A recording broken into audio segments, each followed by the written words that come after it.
So we are going to sit now for meditation. If you'd like to find a comfortable position for yourself in meditation,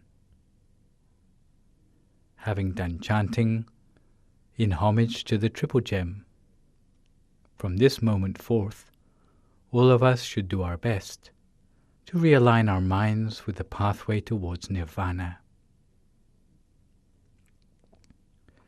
Sit in a cross-legged position, with your right leg on your left leg, your right hand on your left hand,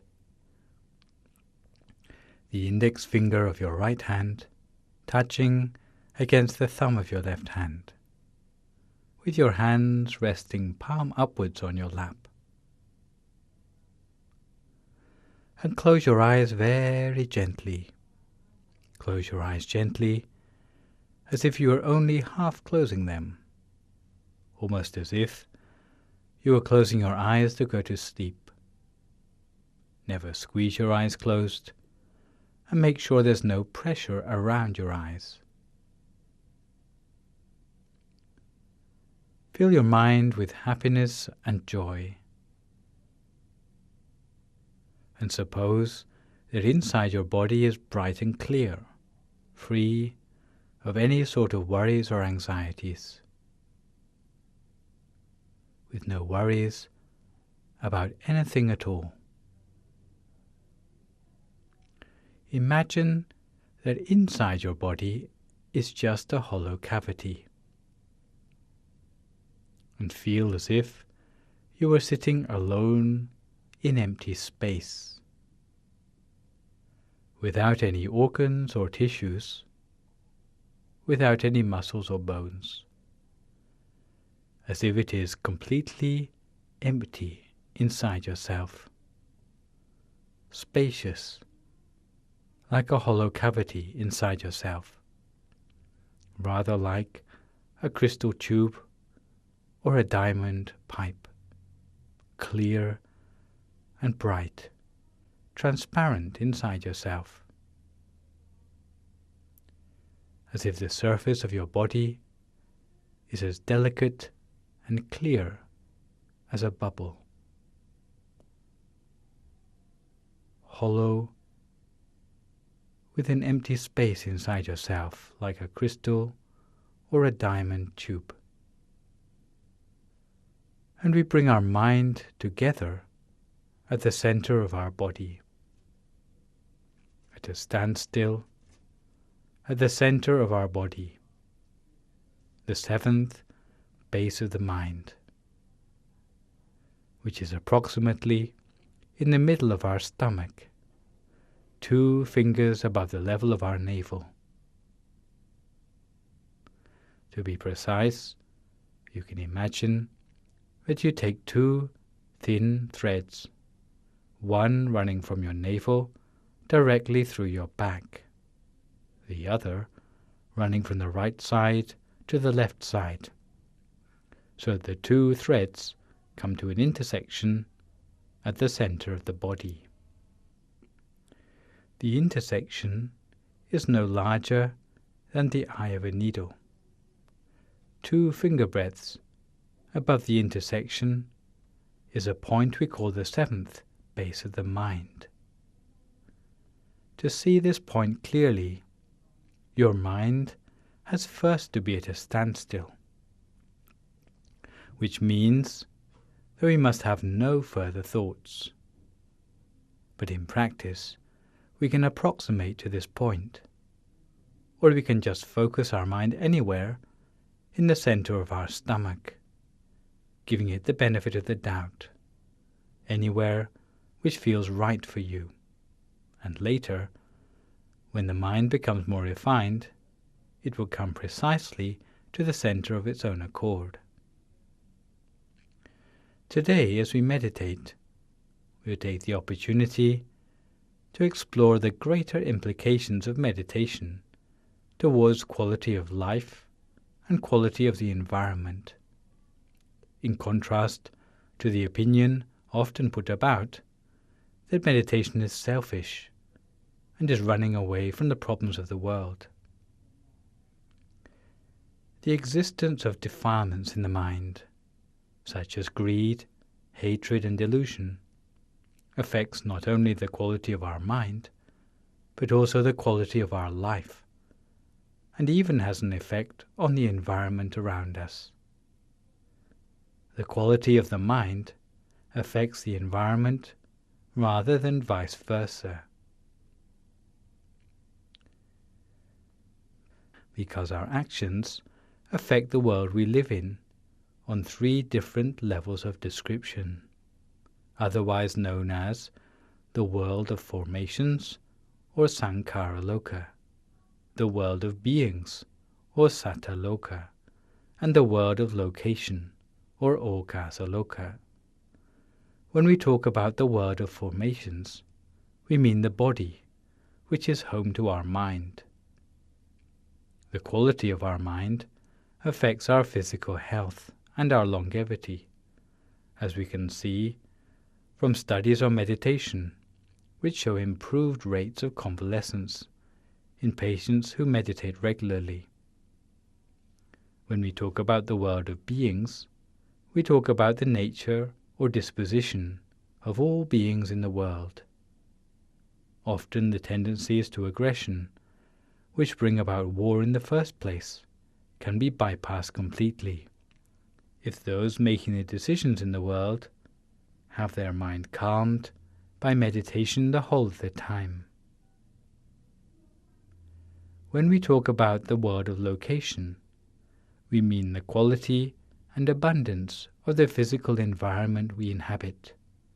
Of course, it means pollution in the atmosphere and destruction of the rainforests.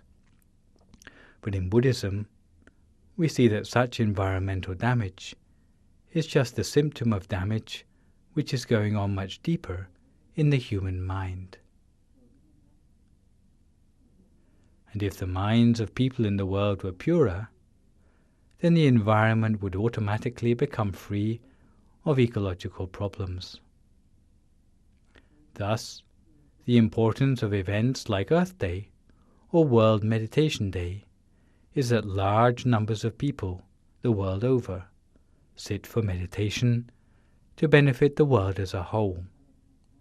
They are celebrations of meditation when we share the benefits of our meditation for everybody in the world. Some misunderstand that for a person to meditate is antisocial, or is escaping from the problems of the world. But such events show that meditators also have a social conscience and have their own solutions to problems which often go unsolved by conventional methods. When we have increased defilements in our minds, we are unable to take control of our lives, to live it to the fullest of our potential, and even our lifespans are shortened. This is no exaggeration, but can be explained by the fact that when we act under the influence of defilements in the mind, we live by trial and error. We don't know what is damaging to ourselves and what is not. Thus, in our process of trial and error, we do more damage than good to ourselves, our lives, and the environment. The quality of the mind decreases. The environment suffers from the acts of greed, exploitation, and pollution that result. People are impatient in the harvest of crops, and in their greed, they use more and more chemicals to hurry the growth of the crops. Eventually, the food becomes contaminated, reducing our lifespan as a result. In the end, the chemicals build up in the bodies of the consumers, leading to shortened lifespan. There are implications not only towards our lives, but also towards the environment. Some find it difficult to believe that defilements in the mind can have an effect on the quality of the atmosphere. But if you don't believe it for yourself, try comparing the atmosphere of a room used regularly for meditation and compare it with a bar in a nightclub. The temperature in both rooms might be the same, but the vibration is different. The vibration can be changed by something as seemingly insignificant as an argument. Thus, anywhere where defilements have got the upper hand, the atmosphere will be spoiled. And when the atmosphere is spoiled, the rain doesn't fall according to the season. In ancient times, they acknowledged this interconnectedness, and so, whenever there was any problem with the lack of rainfall, they would call a meeting of everybody in the country and agree for everybody to upgrade the quality of their conduct. They would do chanting, meditate, spread loving kindness, give alms, and keep the precepts. And when they did this, usually within the space of 7 days, the rain would fall. Nowadays, though, it's not often that everybody in a particular place would be so unified and cooperative in doing good deeds, such as keeping the precepts, or giving alms, or meditating together. Nowadays, it is hard to find people gathering together in large numbers to do anything constructive. All you see is people coming together in a mob to protest about this or that. All they manage to do by their efforts is to make the atmosphere even worse. Thus, if you want to discover the way to solve the problems in the proper way, such as getting to the root of the problems of the environment in the same way the ancients used to do, then we should give first priority to eradicating defilements from the mind. It is for this reason that in the Buddhist concepts of old, people saw that the pollution of the mind through defilements extrapolated to pollution in our lives with problems of immorality, and the pollution of the natural environment with poisons. It is for this reason that the World Fellowship of Buddhist Youth decided to adopt Hiroshima Day, the 6th of August each year, as a day of peace in the world, calling it World Meditation Day. Because although Buddhists around the world might not agree on the calendar dates for Vesak, Magha Puja Day, or Katina, all agree that by meditating together, the world can become a more peaceful place. Meditation will help all the people of the world to discover peace inside themselves, to the point that they will be able to attain true wisdom. Once they have mindfulness and wisdom, they will realize their true purpose in life, and they will be able to set proper priorities in life, leading their lives without harming one another. They will have compassion towards one another.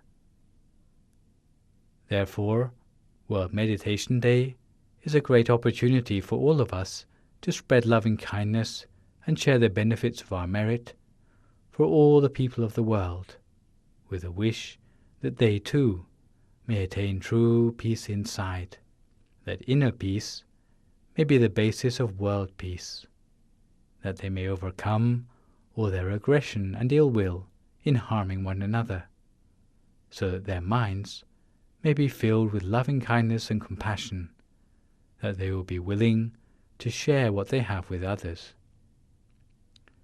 Similarly, Earth Day, on the 22nd of April each year, which throughout the world is a festival when everyone recollects that it's about time that we ought to take better care of our planet.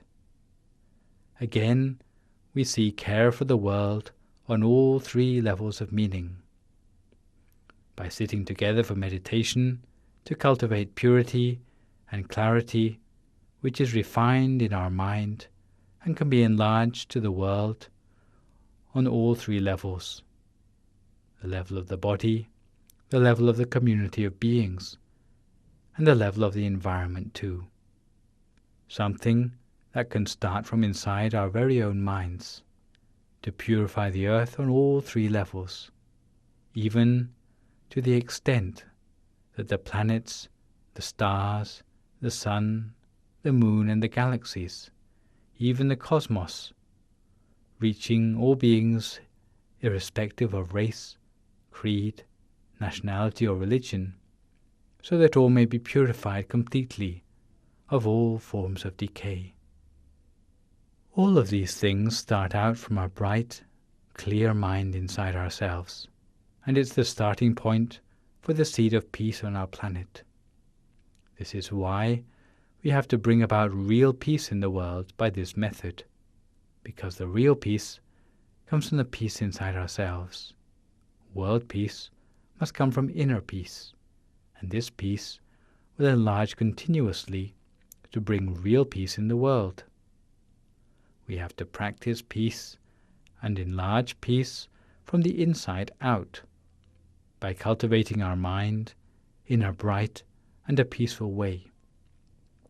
We have to start by aligning our mind with the inner peace inside ourselves. Inner peace will ensure safety for the world and bring about real peace in the world as a whole. Because the peace of the world cannot happen simply by dialogue or debate or waging war in the name of peace.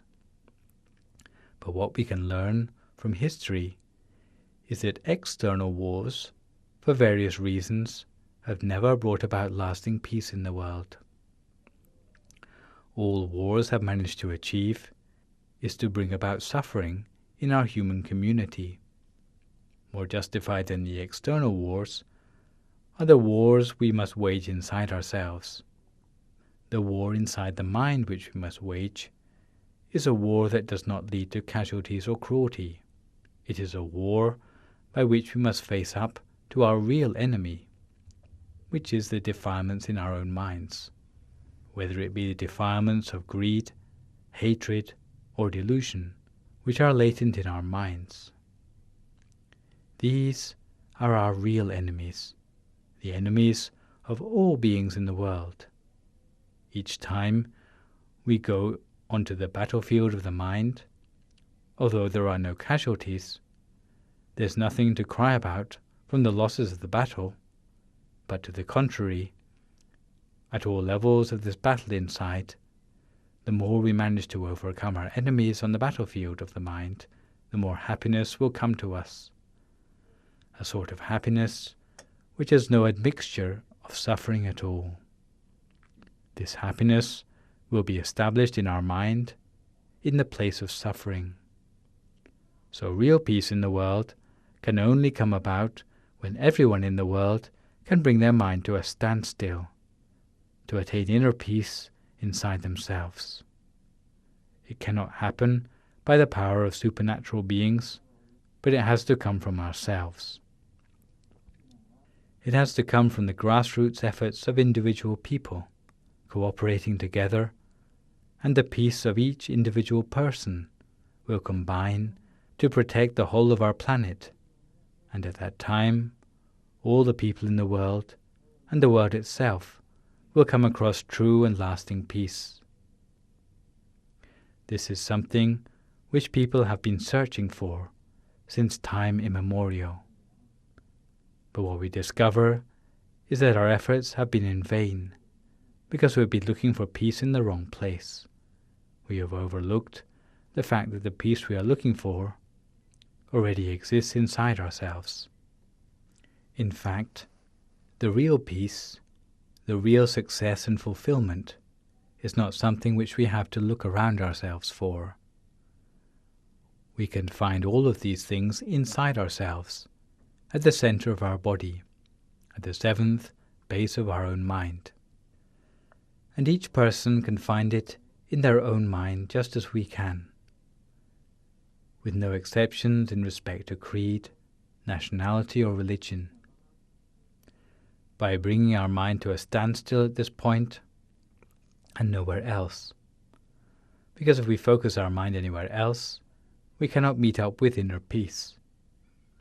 We need to rest our mind gently at this point, and in this way we can liberate ourselves and liberate the whole of humankind from the control of the defilements in our minds, in a permanent way. In fact, true peace already exists in our mind. We have more than enough peace in our mind to share with others in the world. All that is required is that we bring our mind to a standstill and allow our mind to become peaceful, bright, and clear. In order to attain inner peace inside ourselves as a refuge which is able to bring about real peace in the world. If all of us were able to attain inner peace inside ourselves, we would touch on great happiness. We would have a refuge inside ourselves, and we will feel at ease and secure in every place we go. Our mind would be perfused with joy right from the moment we first attain inner peace in ourselves, bright and clear in the center of our body. Inner peace at the center of our body. Once enough people in the world meditate and attain inner peace within themselves, the real signs of peace would start to happen in the world, starting from ourselves first and gradually spreading outwards to the whole of the world. This will be the witness to the fact that our life has come to a point of fulfillment, that we experience only happiness, no matter what lifetime we will arise in. To have fulfillment in life, from this time forth, we will be someone who has no further ill will or vengeance or negative retribution catching up with us in our lives anymore. Or negative retribution catching up with us, no matter how many more lifetimes we must be born for. We will achieve success in every task we turn our hand to from this lifetime onwards. We will be able to see peace in its long-term form, and this could be achieved by training ourselves in meditation each and every day. In fact, meditation is something universal, which anyone in the world can practice. It doesn't depend on one's beliefs. It is as much a part of human life as breathing in and out. It ought to be as regular a part of our daily routine as brushing our teeth or combing our hair. By meditation, we can gradually add to the peace inside ourselves every day. And if we manage this within our human lifespan, the world will change for the better, to become a more peaceful and harmonious place. If people are able to attain this inner peace inside themselves, they will meet up with real happiness, a happiness which is true happiness, not like the thing which we normally assume is happiness, but which in fact is only a pale reflection of the real thing. Once we have true happiness inside, this happiness will expand to those around us in our surroundings, to our families, our communities, and eventually our whole nation and the whole world. In such a way, peace will spread throughout the world in a subtle but determined way, simply by the fact that people will have attained the true refuge inside themselves. Thus, inner peace is something that is very important. We should all try to attain inner peace for ourselves, and today, the purpose of our meditation practice is to attain this inner peace for ourselves. And the way we can do this is by bringing our mind to a standstill at the center of our body, by imagining the image of a bright, clear crystal ball or a bright, clear Buddha image, bringing our mind to a standstill inside that bright, clear image inside ourselves. And, in order that no thoughts crop up in our mind, we may also repeat silently to ourselves the sound of the mantra, Samma Arahang, Samma Arahang, Samma Arahang, over and over again, consistently and continuously, while maintaining our mind at a standstill at the center of the body, at a point 2 finger breadths above the level of our navel. It is all we need to do in our meditation practice. There's nothing else apart from this we have to do. If we can do this and nothing else, we will soon attain inner peace inside ourselves. As a result of such practice, all of us will have a united vision to arrive at peace in our world. Once we understand one another in the world, true peace will emerge as soon as all of our minds are refined to the point that we can be witness to the peace and purity inside ourselves. Whether it be a clear sphere or a clear Buddha image inside ourselves with our eyes open or closed. And on the basis of all of the merit we have accrued by our practice, we should make the wish that through the considerable merit of our attainment in the meditation, that the merit of our meditation together on this occasion will protect the world, so that all beings in the world, whether of any race, religion, or creed, experience real peace, so that all beings in the world may give up fighting amongst themselves, but instead be protected by peace and loving kindness, compassion from this moment forth. May all of you rest your mind in peace at the center of your body, with a bright, clear crystal ball at the center of your body, with a bright, clear Buddha image at the center of your body, until the inner brightness arises for you. Brightness which will come from the mind that is filled with compassion and loving kindness for one's fellow man, which is the basis of real peace in the world. So now, all of you should make the effort to attain inner peace inside yourself. Now each their own meditation in silence for a few more moments until we come to the appropriate time.